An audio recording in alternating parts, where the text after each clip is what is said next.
Hello, আসসালামু আলাইকুম। আ প্রিয় শিক্ষার্থীবৃন্দ, তোমরা জানো যে অ্যানুয়াল এক্সামের জন্য তোমাদের অলরেডি এনসিটিবি আ তোমাদের কোয়েশ্চেন স্ট্রাকচার আ করেছে, ডিক্লেয়ার করেছে, অ্যানাউন্স করেছে। সেজন্য আজকে থেকে আমি তোমাদের ক্লাস 8 এর আ ইংলিশ ভার্সনে যারা আছো তাদেরকে আমরা পর্যায়ক্রমে প্রত্যেকটা সাবজেক্টেরই চেষ্টা করব যে তোমাদেরকে কোয়েশ্চেন স্ট্রাকচার কি ধরনের কোয়েশ্চেন হতে পারে সেটা একটা ধারণা দেওয়ার জন্য চেষ্টা করব।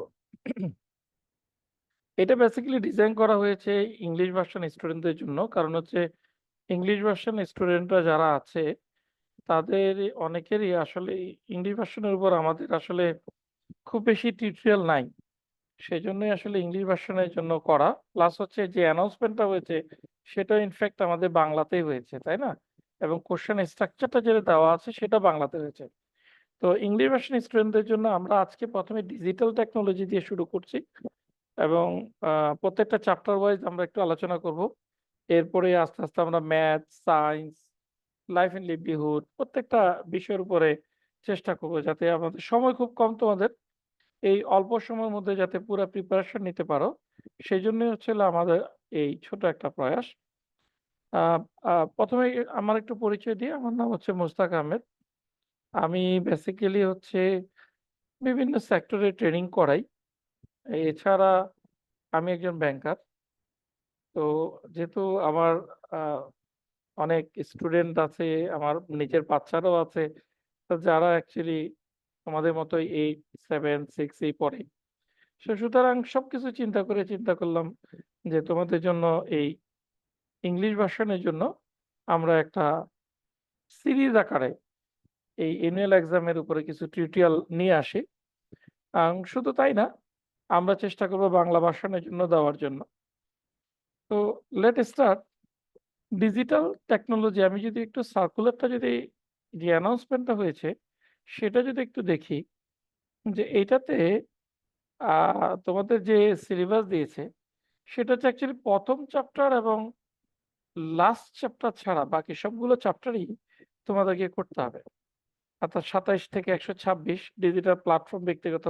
আমি যদি তোমাদের বইটাতে একটু যাই, বইটার কনটেন্টেই যদি আমরা একটু যাই,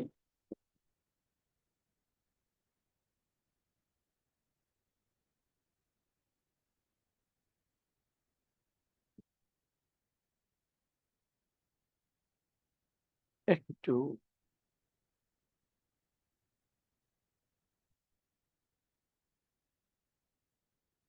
ওকে।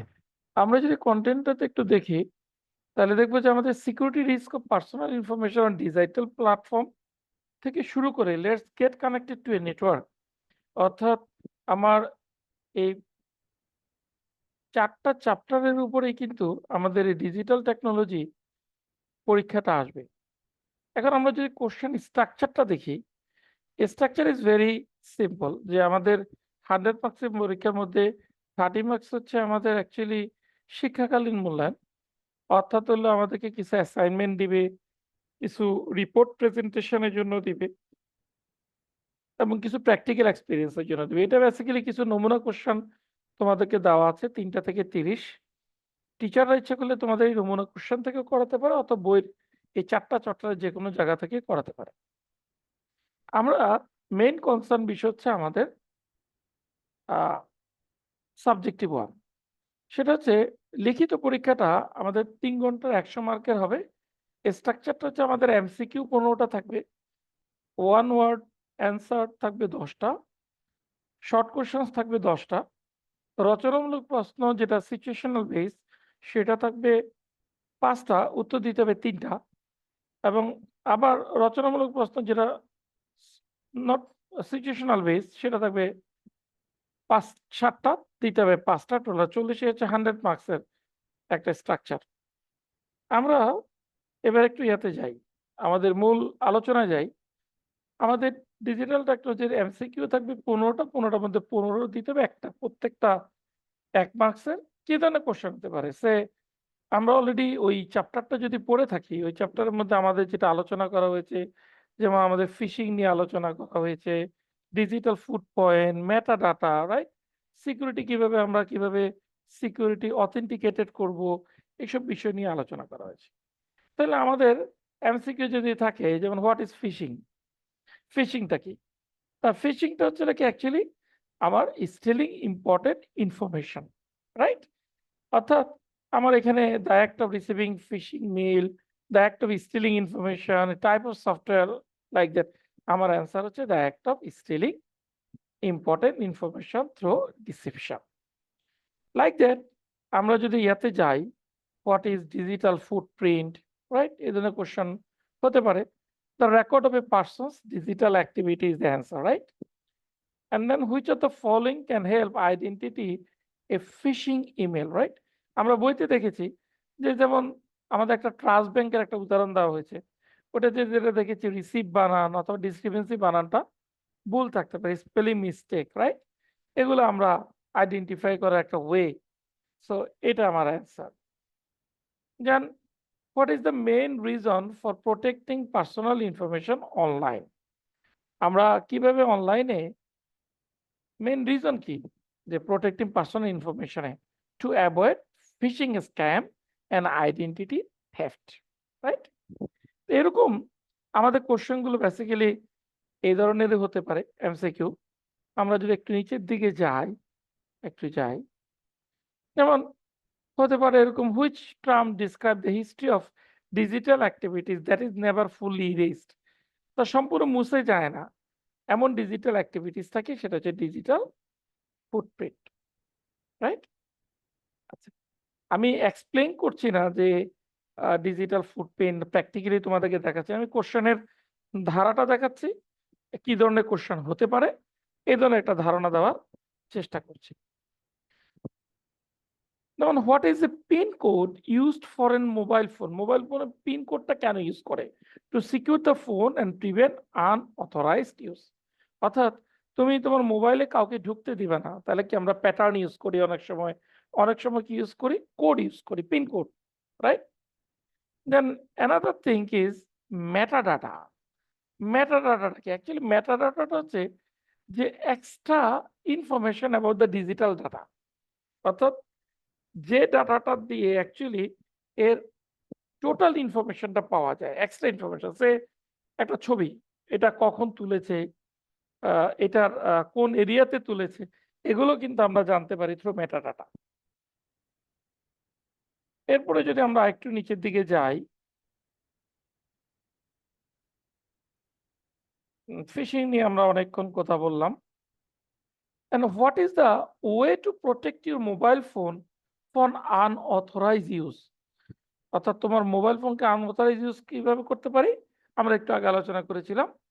আমরা ২ টা ওয়ে করতে পারি। একটা পিন কোড দিতে পারি অথবা একটা স্ট্রং পাসওয়ার্ড দিতে পারি। এই ২ টা দ্বারা আমার মোবাইল ফোনকে এটা থেকে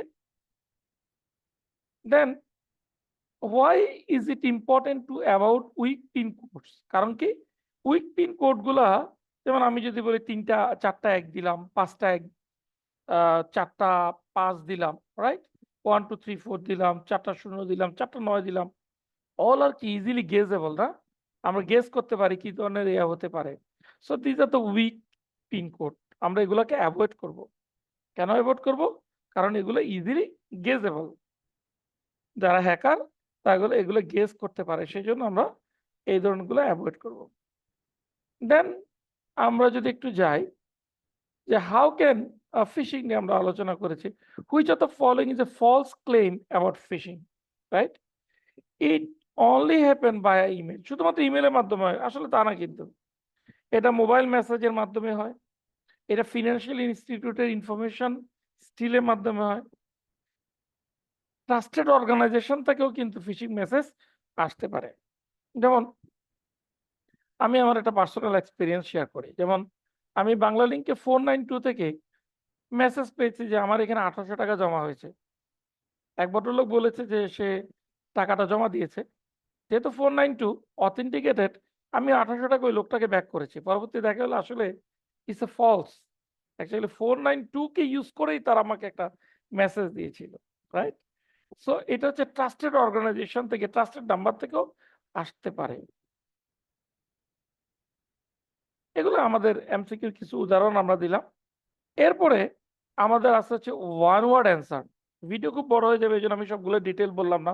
তোমাদেরকে জাস্ট ধারণা দিচ্ছি কি ধরনের কোয়েশ্চেন গুলো আসতে পারে, কি রকম অ্যান্সার আমরা করতে পারি। ওয়ান ওয়ার্ড অ্যান্সার মানে হচ্ছে কি যে আমার একটা ওয়ার্ড থাকবে, এই এক ওয়ার্ডে আমি উত্তর দিব, রাইট? এটা one kind of MCQ in fact. এমসিকিউতে আমার ৪ টা থাকবে, ওইখান থেকে একটা চুজ করতে হবে। তার মানে আমি যেটা জানি সেটা লিখতে হবে। টিক চিহ্ন দিতে হবে। আর এটার ক্ষেত্রে যেটা জানি সেটাকে আমার লিখতে হবে। রাইট? যেমন what is the act of stealing information through deceptive message called what is phishing? Right? ওই একই জিনিস কিন্তু আমি উপরে এমসিকিউতে দিয়ে দিয়েছি যে আমি ৪ টা জিনিস দিয়েছি এর মধ্যে কোনটা। সো আমার এটা মোর অর লেস সেইম। আমি যদি ওয়ান ওয়ার্ড অ্যান্সার জানি, আমি এমসিকিউ অ্যান্সার সহজে করতে পারবো। রাইট? তাহলে আমি বই থেকে ওয়ান ওয়ার্ড অ্যান্সার গুলো যদি বের করতে পারি, তাহলে ইজিলি আমি এমসিকিউ এবং ওয়ান ওয়ার্ডে 5 মার্কস পাওয়া আমার জন্য কোনো ব্যাপার না। And then what type of personal digital history is stored online? অর্থাৎ হিস্ট্রিতে অনলাইনে যে কি হয় সেটাকে আমরা বলতেছি কি ফুটপ্রিন্ট। 1 to 3 কি ধরনের pin? গেজেবল। What is the term for additional data associated with the digital file? That is the metadata, right? যেমন আমরা যদি বলি what is the term for unauthorized access to personal device? Hacking. অর্থাৎ কেউ যদি আমার পার্সোনাল ডিভাইসে যদি ঢুকে বা আমার ফেসবুকে কেউ ঢুকলো, this hacking. What is the first type step in protecting digital data? That is the verification, right? ভেরিফিকেশনের মাধ্যমে আমি ফার্স্ট আমার ডাটাকে প্রোটেকশন করতে পারবো। Then what is the primary way to protect personal device? আমরা পাসওয়ার্ড ইউজ করতে পারবো, এছাড়া পিন ইউজ করতে পারবো, এছাড়া প্যাটার্ন ইউজ করতে পারবো, রাইট? দেন আসো একটু what should be check before clicking on a link? আমরা যেকোনো অনেক সময় ইমেইলে লিঙ্ক পাঠাই, আপনি লটারি জিতেছেন, আপনি মোটরসাইকেল জিতেছেন, লাইক দ্যাট। তো এরকম দেখে আমরা ওই লিঙ্কে করব না, এটা সোর্সটা জানার চেষ্টা করব। কিভাবে জানবো? এটা আমি ওয়েবসাইটে সার্চ করতে পারি যে কোম্পানি থেকে আসছে। ওই ওয়েবসাইটটা অ্যাড্রেসে যেয়ে কন্ট্রাক্টে দেখতে পারি এটা কন্ট্রাক্ট আছে কি নাই। তো সুতরাং আমাদের এমসিকিউ এবং এটা মোর অর লেস সেম। এবার আসো আমরা একটু শর্ট কোয়েশ্চেন, যেটা আমাদের ১০ টা দিতে হবে, ২ নাম্বার করে 20 মার্কস। যেমন again what is phishing? Right? Phishing is the act of stealing confidential information by impersonating a trusted entity. আমি ফিশিং এর একটা সংজ্ঞা দিয়ে দিলাম। What is digital footprint? A digital footprint is the record of a person's online activities. আমরা বললাম why is it important to verify message to asking for personal detail? Verifying message helps avoid scams and identity theft, right? Short question, just আমি ১ line ২ লাইনে answer দিলাম। যেমন আমাকে যদি জিজ্ঞেস question করলো যে how does metadata help in digital verification? Metadata identify when and where a digital file was created, aiding in its verification. আমরা দেন আমাদেরকে যদি এভাবে বলো what is the digital platform? A digital platform is a service or a system used for communication and sharing information online. আমরা যদি আরেকটু যাই, যেমন how can you detect false information in an email? Look for suspicious link, spelling error and verify the sender's authenticity. এগুলোর মাধ্যমে আমরা ওই ইমেইলের যে ইনফরমেশন গুলো এসেছে এটা ফলস কিনা আমরা জানতে পারি। Then how can a digital footprint be dangerous? It can be exposed personal information that may be misused by cyber criminals, right? অর্থাৎ সাইবার যে ক্রিমিনাল আছে ডিজিটাল ফুটপ্রিন্ট থেকে আমার ডাটাগুলো ইউজ করে তারা যে কোনো ক্রাইম করতে পারে। মেবি তারা আমার অ্যাকাউন্ট হ্যাক করতে পারে, মেবি তারা আমার আইডি কার্ডের জাল আইডি কার্ড তৈরি করতে পারে, রাইট? আমরা অনেক কিছু এভাবে করতে পারি। এবার আসো আমাদের ৪ নম্বর কোশ্চেন, যেটা হচ্ছে অ্যাসে টাইপ কোশ্চেন, যেটা হচ্ছে উইদাউট সিচুয়েশন। অর্থাৎ আমরা নরমালি যে অ্যাসে টাইপ কোশ্চেন গুলো দেখি যে ব্রড কোশ্চেন যেটাকে বলি, সেটা এরকম আমাদেরকে ৩ টে অ্যান্সার দিতে হবে ৫ করে ১৫। যেমন কোশ্চেন যদি এরকম আসে যে explain the concept of phishing, how individual can protect themselves from it. আমরা already short note, short answer, one word, MCQ থেকে ফিশিং সম্বন্ধে আমরা জেনে গেছি। তাহলে phishing is a deceptive practice where cyber criminal attempt to steal কি করবে personal and financial information. কিভাবে? বাই পোজিং, অর্থাৎ দেখাবে as a trusted entities through email, message or website. And phishing attacks often involve fake website, email without misleading links or messages that prompt user to enter sensitive information like password, credit card, details of PIN number. Right? এখন এটাকে কিভাবে protect করব? যেমন আমরা protect করতে পারি avoid clicking on suspicious links in emails and message. এগুলোতে আমরা ক্লিক করব না। Verify the authenticity of email, use two factor authentication for additional security. আমরা পাসওয়ার্ড ইউজ করব না, সে ইজিলি গেজেবল পাসওয়ার্ড আমরা ইউজ করব না। Right? Report phishing attempt to the relevant authority, অর্থাৎ সে একটা অর্গানাইজেশনের নামে যদি একটা লিঙ্ক আছে, আমি ওই অর্গানাইজেশনকে জানাবো তোমরা এরকম কোনো লিঙ্ক পাঠিয়েছে কিনা। রাইট? ওই রিলিভেন্ট অথরিটিকে যদি জানাই তাহলে ইয়ে হয়ে যাবে। যদি আমাদের এত স্ট্রং না, যেমন আমি আমার পার্সোনাল এক্সপেরিয়েন্স যেটা আমি বাংলালিংককে জানিয়েছিলাম, বাট তারা দে ডু নাথিং, কিছুই করতে পারেনি তারা। অ্যান্ড সেকেন্ড কোশ্চেন হতে পারে what is a digital footprint and why is it important to manage it carefully. Right? ফুটপ্রিন্টটা কিভাবে, হোয়াট ইজ ফুটপ্রিন্ট আমরা অলরেডি জানি, যেটা হচ্ছে কি যে আমরা যে ইয়াগুলো ইউজ করছি প্ল্যাটফর্মে, আমাদের ডেটাগুলো কি ওখানে থেকে যাচ্ছে। Right? Data information left behind by an individual while using digital platform, that is social media activity, browsing history, email, online transaction. Right? আমি ফেসবুক ইউজ করতেছি, কোন কোন অ্যাক্টিভিটিস করতেছি সেগুলো আমি থেকে যায়। ব্রাউজিং হিস্ট্রি, আপনি যদি অনলাইনে ব্রাউজ করেন বিভিন্ন আহ, যেমন আপনার ক্রোম, ফায়ারফক্স, এগুলো দিয়ে, তাহলে ওটা হিস্ট্রিটা থেকে যায়। সো এগুলো ইউজ করে কেউ কি করতে পারে, আমাকে মিসইউজ করতে পারে। কিভাবে করে? যেমন আমি সাইবার ক্যাফেতে যাই করলাম, আসার সময় আউট করলাম, বাট হিস্ট্রিটা মুছলাম না। What will happen? আমার ওই হিস্ট্রিটা দিয়ে হ্যাকার কি করতে পারে, আমাকে হ্যাক করতে পারে। And then managing digital footprint is a crucial. কেন?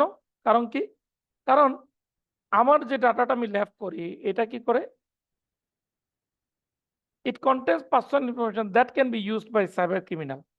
আমার যে ডাটাটা আমি রয়ে যায় সেটা দ্বারা সাইবার ক্রিমিনালটা আমাকে কি করতে, ফ্রড করতে পারে। Right? Then potential employers, college, or other institution may review one's online presence to assess character and behavior. Right? A poorly managed footprint can lead to privacy invasion and reputation harm করতে পারে। Right? আমরা যদি একটু দেখি, discuss the importance of securing mobile device. কিভাবে আমি mobile ডিভাইসগুলোকে secure করতে পারি, কিভাবে করতে পারি? যেমন পিন কোড ওর বায়োমেট্রিক অথেন্টিক জাস্টমিন ফুটপ্রিন্ট দিতে পারি, ফিঙ্গারপ্রিন্ট, ফেস রিকগনিশন। রাইট? এগুলো আমরা সবাই জানি, এটা আমরা করতে পারি। Regularly updating the device operating, আপনারা অনেক সময় দেখবেন যে আপনার ডিভাইসে আপডেট চায়, ডু ইট, এটা করবেন, এটা সিকিউরিটিকে এনশিওর করে। Avoiding downloading apps, entrusted source থেকে যে ডাউনলোড অ্যাপস হয় সেগুলো আমরা করব না। টু ফ্যাক্টর অথেন্টিকেশনটাকে আমরা অন করে দিব। দ্যাটস মিন কি, যদি আপনার জিমেইল বা যে কোনো ইয়াতে যদি ঢুকতে চায়, সাথে সাথে আপনার মোবাইলে একটা ইয়া চলে আসবে, প্রম্পট চলে আসবে, নোটিফিকেশন চলে আসবে যে এটা তুমি কিনা। বা অথবা কেউ ঢুকতে চাইলে তাকে বলবে যে তোমার মোবাইলে একটা কোড পাঠানো হয়েছে, do it, is call two factor authentication. এটা সেভ করে আপনার ডিভাইসকে রক্ষা করার জন্য। আমি আবারও বলছি, আমি টোটাল এক্সপ্লেইন করছি না, কিছু কোশ্চেন এবং কিছু অ্যান্সারের ধারণা দিচ্ছি। What role does metadata play in verifying the authenticity of digital files and how can it help with preventing cybercrimes? অর্থাৎ কি, আমার মেটাডাটাটা কিভাবে একটা ফাইলের অথেন্টিসিটিকে ভেরিফাই করে। তার মানে কি, আমরা যদি এটা আপনারা জানেন। সে মনে করেন আমার একটা ছবি তুললো, ছবিটা আজকে আপলোড করলো। মনে হলো ছবিটা আজকের, রাইট? বাট এই ছবিটা যদি আমি প্রপার্টিজ থেকে ডিটেইলে যাই, I can see that যে এইটা হয়তোবা ২০০০ সালে হয়েছে বা ২০০৫ সালে এই ছবিটা উঠানো হয়েছে কোথাও থেকে, রাইট? অথবা এটা কোন আ এরিয়া থেকে করা হয়েছে, location is also traced there. তো সুতরাং এই মেটাডাটা দ্বারা আমরা actually authenticity of that digital file আমরা জানতে পারি। And then describe the step individual should take identify and avoiding falling victims to online scam such as prize winning notification or fake job offer এগুলাকে কিভাবে আপনারা করবেন। আমি একটু ইয়াগুলো বলি। যেমন সোর্স ভেরিফাই করবেন যেখান থেকে আসছে এটা ভেরিফাই কিনা, অর্থাৎ সে একটা কোম্পানির নাম আসছে এবিসি কোম্পানি, আমি ওয়েবসাইটে যে এবিসি সার্চ দিব, ওটা কন্ট্যাক্ট নাম্বার দেখবো, ওয়েবসাইট অ্যাড্রেস দেখবো, মেইল দেখবো, whether it is এটা যদি এটার সাথে মিলে তাহলে অথেন্টিক, যদি না মিলে this fake one. Look the red flag. Scam often include unrealistic promise such as winning a large sum of money. সে আপনাকে বলল $2 লাখ আপনি জিতেছেন। It's a false thing. So this is suspicious. Avoid sharing personal information. আপনি কোথাও personal information, save password, social security number এবং আপনি credit কার্ডের ব্যাকে ৩ ডিজিটের একটা নাম্বার থাকে। এগুলো কখনোই কারো কাছে শেয়ার করবেন না। এটা কেউ চাবে না আপনার কাছে। So avoid sharing personal information. Research. Conduct online research to check if the offer or price is legitimate, ঠিক আছে কিনা, legitimate, authentic কিনা। আর যদি তো আপনার কাছে কোনো স্ক্যামটা রিপোর্ট, স্ক্যামটা যদি মনে হয় যে এটা একটা স্ক্যাম, সাসপেক্টেড, আপনি অ্যাপ্রোপ্রিয়েট অথরিটিটাকে এটাকে জানান যে এরকম একটা লিঙ্ক আমার কাছে আসছে, এটা কি অথেন্টিক কিনা। যদি না হয় তাহলে এই নাম্বার থেকে আসছে, তারা দেখেন take their action, right? So এটা হচ্ছে বেসিক্যালি আমাদের সিচুয়েশন ছাড়া এসে টাইপ কোশ্চেন। এরপরে আমাদের সিচুয়েশন দিয়ে কিছু কোশ্চেন আসবে। এটা ৭টা কোশ্চেন থেকে ৫টা দিতে হবে, ৮ নাম্বার করে ৪০। আমরা ২-১ টা দেখি যে কেমন সিচুয়েশন আসতে পারে।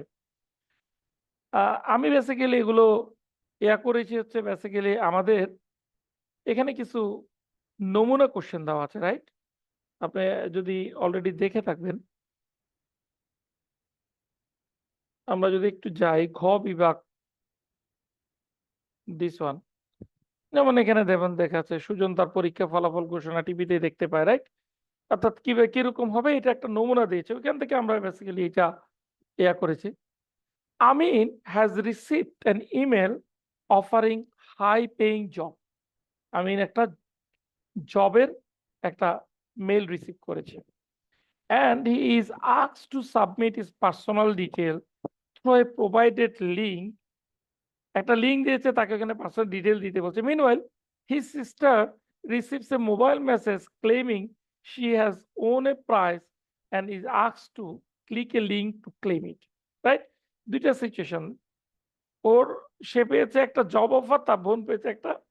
এখন এটা কিভাবে করব? ফার্স্ট কোশ্চেন হচ্ছে identify and explain the type of risk Amin as his sister may face by interacting with this message. এই মেসেজ পাওয়ার পরে কি হয়েছে? আইডেন্টিফাই আমার কোশ্চেন। অ্যান্সার কি হতে পারে? আমিন is facing risk and both Amin's sister also facing risk.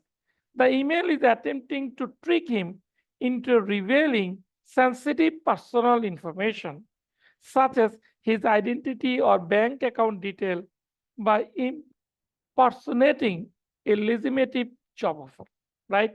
অর্থাৎ একটা জব অফার দিয়ে তার কাছ থেকে তার পার্সোনাল ইনফরমেশন গুলো সে নিতে চাচ্ছে। So this is phishing. আর আমিন সিস্টেমও সেম একটা লিঙ্ক পেয়েছে। This is for fraudulent activity, right? It is also phishing. Second question, which precautionary step should Amin and his sister take before responding to this communication? কি রকমের তারা করতে? First হচ্ছে আমিন and his sister should verify the authenticity of their message. তার যে মেসেজগুলো আসছে এটা অথেন্টিসিটি করবে by directly contacting the company or organization। যে কোম্পানি নামে জব অফার আসছে বা যে কোম্পানির নামে লটারি আসছে সেগুলো দেখবে যেটা ঠিক আছে কিনা। কিভাবে করবে? such as verified website or customer service number, and they should avoid clicking any link or providing personal information until verification is complete. আপনি ভেরিফাই করার আগে সে কি করতে হবে? এই যে লিঙ্ক গুলাকে ক্লিক করবে না অথবা কোথাও তার পার্সোনাল ইনফরমেশন গুলো দিবে না। রাইট? এটা একটা সিচুয়েশন হইতে পারে। দেন আমরা একটা সিচুয়েশনে যাই।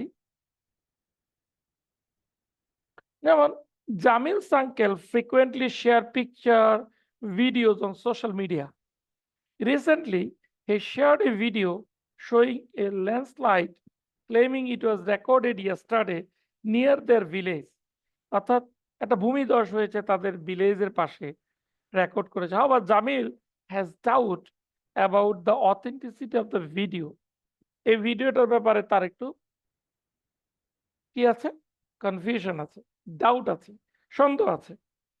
What step can Jamil take to verify whether the video is genuine? Right? আমরা জানি extra information metadata. So Jamil can check the metadata of the video to see when and where it was originally recorded. He has used online tools like Google reverse image search for keyframe in the video to find out whether the video has been altered or is being misrepresented. Why is verifying metadata important in cases like this? Verifying metadata is crucial because it provides the factual information about the creation date, location, source.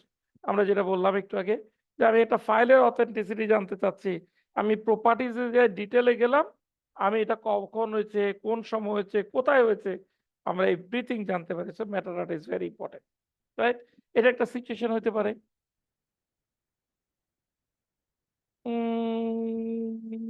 Let's go for another situation.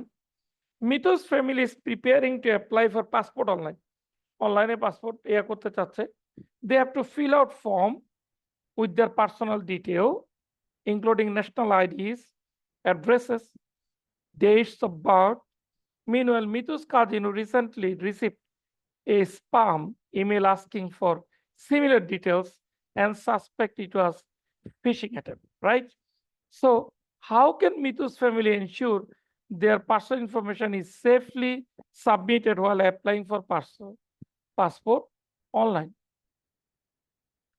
Mitu's family should only use the official government portal for submitting their passport application, right? Then passport application এর জন্য passport.gov.bd আমাদের দেশের জন্য একটা ওয়েবসাইটই আছে। আপনি ওইখান থেকে দিবেন। আপনি যদি কোনো লিঙ্কের মাধ্যমে কেউ যদি বলে যে এখানে ক্লিক করে আপনি পাসপোর্টের ডাটাগুলোকে দিয়ে পাসপোর্টের জন্য অনলাইনে এপ্লাই করতে হবে, this is the fake one. So government official portal আপনাকে ইউজ করতে হবে। What similarity between the phishing email and the legitimate passport application process should Mitu's cousin be cautious about? যে ফেক পেয়েছে তার কাজিন, এইটা এবং পাসপোর্ট অ্যাপ্লিকেশন এটার মধ্যে ফিশিং ইমেলের মধ্যে সিমিলারিটিটা কোথায়? Both phishing email and legitimate passport application require personal information. দুইটাই পার্সোনাল ইনফরমেশন চায়, but the phishing email may come from an unverified or suspicious email address, right?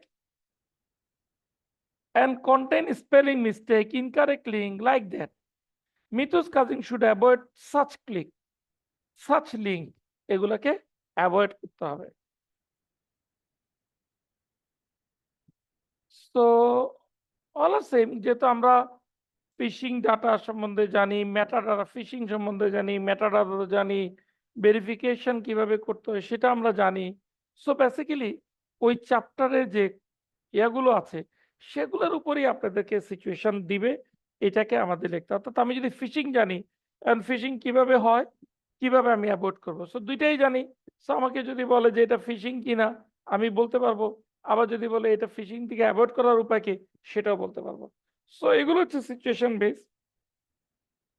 Question.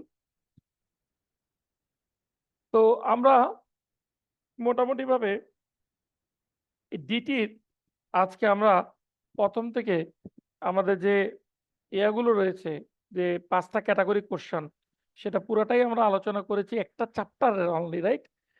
এবং আমরা আগামী ক্লাসে নেক্সট চ্যাপ্টার নিয়ে আমরা আলোচনা করব। বাই দিস টাইম আমরা অন্যান্য ইয়েগুলো এরপরে আমরা হচ্ছে let's take the advantage of civic service and e-commerce নিয়ে আলোচনা করব। এবং আমরা শুধুমাত্র ডিটি না, আমরা maths, science, life and livelihood প্রত্যেকটা চ্যাপ্টারের উপরে প্রত্যেকটা সাবজেক্টে প্রত্যেকটা চ্যাপ্টারের উপরেই কিন্তু আমরা এই কোশ্চেনের প্যাটার্ন নিয়ে একটু আলোচনা করব। আসলে তোমাদের ভয়ের কোনো কারণ নাই। ইটস ভেরি ইজি ওয়ান তুমি যদি চ্যাপ্টারটা ভালো করে পড়ো এবং ওয়ান ওয়ার্ড অ্যান্সার গুলো যদি জানো তাহলে এমসিকিউ, ওয়ার্ড, ওয়ান ওয়ার্ড এবং শর্ট নোট ভেরি ইজিলি পারবা।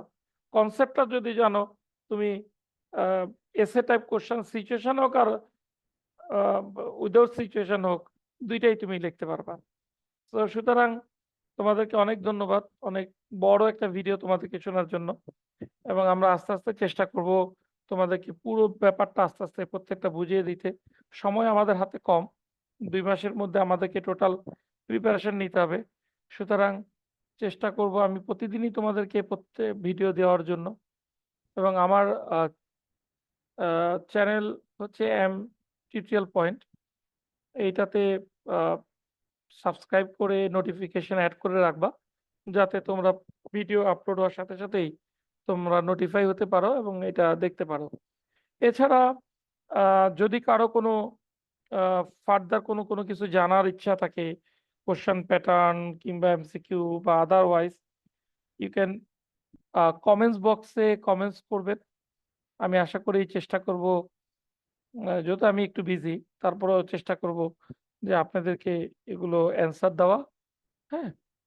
আশা করি এটা আপনাদেরকে হেল্প করবে এবং খুব সহজেই আপনারা আ যদি ফলো করেন এই কোয়েশ্চেন প্যাটার্ন গুলা বইটা যদি ভালো করে পড়েন ইনফেক্ট ২ টা জিনিস। একটা হচ্ছে আপনি বই ভালো করে পড়বেন, then concept will be clear. And second thing হচ্ছে আপনি প্যাটার্নটা বুঝবেন যে কি ধরনের কোয়েশ্চেন হচ্ছে যেটা আমাকে এনসিটিবি অলরেডি দিয়ে দিছে এবং আমরাও আপনাদেরকে কিছু প্যাটার্ন আমি দিয়ে দিলাম এবং এগুলোর উপর বেস করে আপনি যদি পড়েন এবং কোয়েশ্চেনের প্যাটার্নটা বুঝেন very easy to achieve your good result. So আপনারা কানেক্ট থাকবেন। যারা ইংলিশ ভার্সন তাদেরটা আমি দিচ্ছি। যারা বাংলা ভার্সন তাদের জন্য ইনশাআল্লাহ দেওয়ার চেষ্টা করব। সো নেক্সট ভিডিও পর্যন্ত সবার কাছ থেকে আল্লাহ হাফেজ। সবাই ভালো থাকবেন। ভালো করে পড়াশোনা করবেন। কনসেপ্টটা ক্লিয়ার করবেন। যদি কনসেপ্ট ক্লিয়ার থাকে ইউ ক্যান রাইট এনিথিং। আর যদি কনসেপ্ট ক্লিয়ার না থাকে তাহলে it's very difficult. Concept clear করার জন্য পড়তে হবে। আপনারা চ্যাপ্টারটা ভালো করে পড়বেন। ইনশাআল্লাহ you will do well in the examination. Thank you very much. Thank you.